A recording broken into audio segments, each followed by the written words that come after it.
In a recent episode of Agenda on Billionario News Channel, broadcast journalist Corina Sanchez came to the defense of actress and fashion icon Heart Evangelista, whose name has been caught in the whirlwind of online discussions regarding controversial flood control projects and the lifestyles of so-called Nepo babies linked to powerful figures.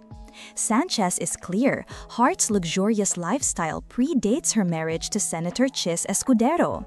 Totoo naman yon, si Heart matagal na ganon, fashionista talaga siya, Corina stated, emphasizing that the actress's fashion credentials have always been part of her identity.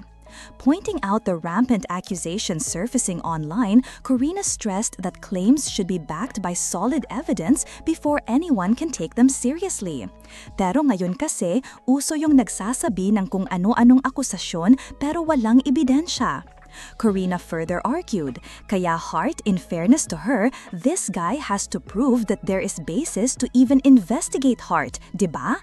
Bakit kailangan niyang patunayan yon? May SAL naman yung asawa niya.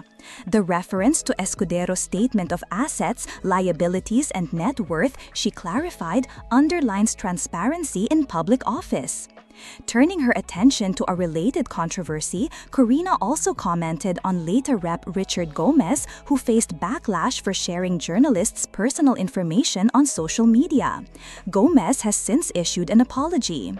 He apologized, "So saludo po kami sa inyo, Congressman Richard Gomez, na nabigla lang daw siya," Corina noted, commending Gomez for acknowledging his misstep.